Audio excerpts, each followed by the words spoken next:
Hi hello ನಮಸ್ಕಾರ. ಎಲ್ಲರೂ ಹೇಗಿದ್ದೀರಾ? ಎಲ್ಲರೂ ತುಂಬ ಚೆನ್ನಾಗಿದ್ದೀರಾ ಅಂತ ಅಂದ್ಕೊಂಡಿದ್ದೀನಿ. ನಾನು ನಿಮ್ಮ ಪ್ರೀತಿಯ ಕೀರ್ತಿ ಸಿದ್ದು ವಿಡಿಯೋಯಿಂದ ಮಾತಾಡ್ತಾ ಇದ್ದೀನಿ. ಇವತ್ತು ನಾನು ಒಂದೊಳ್ಳೆ ಸೈಡ್ ಡಿಶನ್ನು ಅಥವಾ ಗ್ರೇವಿನ ನಿಮಗೆ ತೋರಿಸ್ಕೊಡ್ತೀನಿ. ಅದಕ್ಕೆ ಇವಾಗ ನಾನು ಒಂದು 3 ಉಂಡೆ ಬದನೆಕಾಯಿನ ತೊಗೊಂಡಿದ್ದೀನಿ. ಒಂದೆರಡು ಹೀರೆಕಾಯಿನ ತೊಗೊಂಡಿದ್ದೀನಿ. ಚಿಕ್ಕದು 2 ಹೀರೆಕಾಯಿ, ಎಳೆ ಹೀರೆಕಾಯಿನ ತೊಗೊಂಡಿದ್ದೀನಿ. ಇವಾಗ ಅದನ್ನು ನಾನು ನೀಟಾಗಿ ತೊಳ್ಕೊಂಡು ಚಿಕ್ಕದಾಗಿ ಕಟ್ ಮಾಡಿಕೊಂಡು ನೀರಿಗೆ ಹಾಕಿ ಇಟ್ಕೊಂಡಿದ್ದೀನಿ. ನೋಡಿ, ಈ ರೀತಿ ಕಟ್ ಮಾಡಿಕೊಂಡ್ರೆ ಸಾಕಾಗುತ್ತೆ. ಎರಡೂ ನೋಡಿ ಒಂದೇ ಸೈಜಲ್ಲಿ ಕಟ್ ಮಾಡ್ಕೋಬೇಕು. ಒಂದು ದಪ್ಪದು ಒಂದು ಸಣ್ಣದು ಥರ ಕಟ್ ಮಾಡಿಕೊಂಡ್ರೆ ಒಂದು ಬೇಗ ಬೇಯುತ್ತೆ, ಒಂದು ಬೇಗ ಬೇಯಲ್ಲ, ಆ ರೀತಿ ಆಗಿಬಿಡುತ್ತೆ ಅಲ್ವಾ. ಅದಕ್ಕೋಸ್ಕರ ನಾನು ಎರಡನ್ನೂ ಒಂದೇ ಸೈಜಲ್ಲಿ ಕಟ್ ಮಾಡ್ಕೊಂಡಿದ್ದೀನಿ.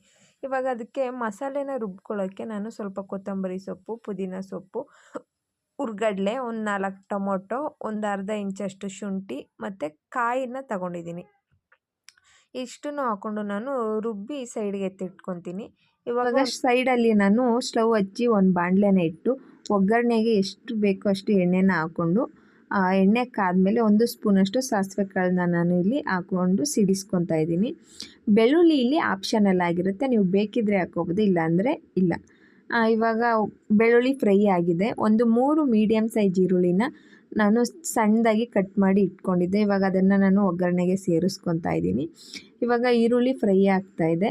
ಅದು ಬೇಗ ಫ್ರೈ ಆಗಬೇಕಂದ್ರೆ ಒಂದು ಚಿಟಿಕೆಯಷ್ಟು ಸಣ್ಣ ಉಪ್ಪನ್ನು ನಾವು ಆ್ಯಡ್ ಮಾಡೋದ್ರಿಂದ ಈರುಳ್ಳಿ ಬೇಗನೆ ಫ್ರೈ ಆಗುತ್ತೆ.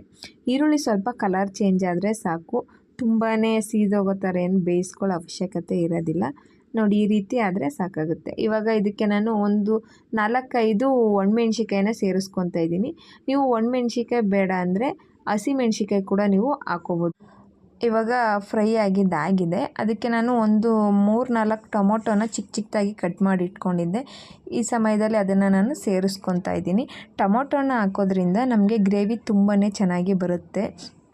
ನೀವು ಟೊಮೊಟೊನ ಸ್ವಲ್ಪ ಹಾಕ್ಕೊಂಡು ಇದಕ್ಕೆ ಹುಣಸೆ ಹುಳಿ ಕೂಡ ಹಾಕ್ಕೋಬೋದು. ತುಂಬ ಅಂದರೆ ತುಂಬ ಟೇಸ್ಟಿಯಾಗಿ ಬರುತ್ತೆ ಹುಳಿನ ಬಿಡೋದ್ರಿಂದ ಗ್ರೇವಿಗೆ. ಇವಾಗ ಟೊಮೊಟೊ ಮೆತ್ತಗಾಗಿದೆ. ನಾನೇನು ಕಟ್ ಮಾಡಿ ಇಟ್ಕೊಂಡಿದ್ದೆ ಹೀರೆಕಾಯಿ ಮತ್ತು ಬದನೆಕಾಯಿನ ಇವಾಗ ಅದನ್ನು ಒಗ್ಗರಣೆಗೆ ನಾನು ಸೇರಿಸ್ಕೊತಾ ಇದ್ದೀನಿ. ಅದನ್ನು ಹಾಕಿದ ತಕ್ಷಣ ಒಂದು ಸರಿ ನಾವು ಕೈ ಆಡಿಸಿ ಬಿಡಬೇಕಾಗುತ್ತೆ. ಮತ್ತೆ ಕೈ ಆಡಿಸೋದ್ರಿಂದ ಅದು ಕಲಸೋಗುತ್ತೆ. ಬದನೆಕಾಯಿ ಮತ್ತು ಹೀರೆಕಾಯಿ ನಮಗೆ ಗ್ರೇವಿ ಅಷ್ಟು ಪರ್ಫೆಕ್ಟಾಗಿ ಬರಲ್ಲ. ಅದಕ್ಕೋಸ್ಕರ ಇವಾಗ ಅದಕ್ಕೆ ಸ್ವಲ್ಪ ಉಪ್ಪನ್ನು ಹಾಕ್ಕೊತಾ ಇದ್ದೀನಿ. ನಾವು ಮೊದಲೇ ಉಪ್ಪು ಹಾಕಿ ಅದನ್ನು ಮಿಕ್ಸ್ ಮಾಡ್ಕೊಳ್ಳೋದ್ರಿಂದ ಗ್ರೇವಿ ತುಂಬ ಚೆನ್ನಾಗಿ ಬರುತ್ತೆ. ಇವಾಗ ಅದನ್ನು ಒಂದು ಪ್ಲೇಟ್ ಮುಚ್ಚಿ 1 ನಿಮಿಷಗಳ ಕಾಲ ಬೇಯಿಸ್ಕೊತೀನಿ. ನೋಡಿ, ಈ ರೀತಿ ನೀರು ಬಿಟ್ಕೊಂಡು ಬೆಂದಿರುತ್ತೆ ಅದು. ಇವಾಗ ಅದನ್ನು ನೀಟಾಗಿ ಮಿಕ್ಸ್ ಮಾಡ್ಕೊತಾ ಇದ್ದೀನಿ. ನಾವು ಜಾಸ್ತಿ ಕೈ ಆಡಿಸ್ತಾ ಇರೋ ಕಾರಣ ನಾನು ಪ್ಲೇಟ್ ಮುಚ್ಚಿ ಬೇಯಿಸ್ಕೊತಾ ಇದ್ದೀನಿ. ಇವಾಗ ಅದು ಬೆಂದಿದ್ದಾಗಿದೆ. ಇವಾಗ ಅದಕ್ಕೆ ನಾನು 1-2 ಸ್ಪೂನಷ್ಟು ಸಾಂಬಾರು ಪುಡಿನ ಸೇರಿಸ್ಕೊತಾ ಇದ್ದೀನಿ. ನೀವು ಸಾಂಬಾರು ಪುಡಿ ಬೇಡ ಅಂದರೆ ಅದಕ್ಕೆ 1 ಸ್ಪೂನಷ್ಟು ಧನಿಯಾ ಪೌಡ್ರು ಮತ್ತು 1 ಸ್ಪೂನ್ ಗರಂ ಮಸಾಲೆ, 1 ಸ್ಪೂನಷ್ಟು ಅಚ್ಕಾರದ ಪುಡಿನ ನೀವು ಹಾಕ್ಕೊಂಡು ನೀವು ಮಾಡೋದ್ರಿಂದ ಆ ರೀತಿಯೂ ತುಂಬ ಚೆನ್ನಾಗಿ ಬರುತ್ತೆ. ಇವಾಗ ಅದನ್ನೆಲ್ಲ ನೀಟಾಗಿ ಮಿಕ್ಸ್ ಮಾಡ್ಕೊಂಡಿದ್ದಾಗಿದೆ. ನಾನೇನು ಮಸಾಲೆ ರೆಡಿ ಮಾಡ್ಕೊಂಡಿದ್ದೆ, ಇವಾಗ ಅದನ್ನು ಇದರಲ್ಲಿ ಆ್ಯಡ್ ಮಾಡ್ತಾಯಿದ್ದೀನಿ.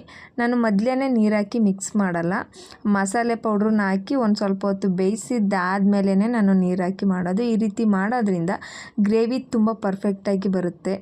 ಇವಾಗ ಅದನ್ನು ನಾನು ಇನ್ನೊಂದು ಬಾರಿ ಮುಚ್ಚಿಟ್ಟು ಬೇಯಿಸ್ಕೊತಾ ಇದ್ದೀನಿ. ಇವಾಗ ನೋಡಿ, ರೆಡಿಯಾಗಿದೆ. ಅದಕ್ಕೆ ನಮಗೆ ಎಷ್ಟು ಅಳತೆಯಲ್ಲಿ ಬೇಕು ನೀರು ಅಷ್ಟನ್ನು ಹಾಕ್ಕೊಂಡು ನಾವು ಗ್ರೇವಿ ಅದಕ್ಕೆ ಮಾಡಿಕೊಂಡ್ರೆ ಸಾಕಾಗುತ್ತೆ.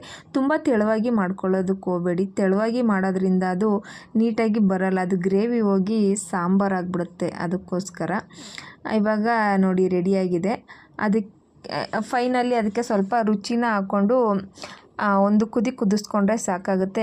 ರುಚಿನ ನೀವು ನೋಡಿಕೊಂಡು ಹಾಕ್ಕೋಬೇಕಾಗುತ್ತೆ, ಯಾಕಂದರೆ ಮೊದಲೇ ಹಾಕಿರ್ತೀವಿ, ಅದಕ್ಕೋಸ್ಕರ. ಫೈನಲಿ ರೆಡಿ ಆಯಿತು. ಯಾರೆಲ್ಲ ಹೊಸದಾಗಿ ನನ್ನ ಚಾನಲ್ ನೋಡ್ತಾ ಇದ್ದೀರಾ ಪ್ಲೀಸ್ ಲೈಕ್ ಮಾಡಿ, ಶೇರ್ ಮಾಡಿ, ಕಮೆಂಟ್ ಮಾಡಿ, ಸಬ್ಸ್ಕ್ರೈಬ್ ಮಾಡ್ಕೊಂಡು ನೋಡಿ. ಇದನ್ನು ಚಪಾತಿ ಜೊತೆ ಬ್ಯಾಟಿಂಗ್ ಮಾಡಿ ಸೂಪರಾಗಿರುತ್ತೆ.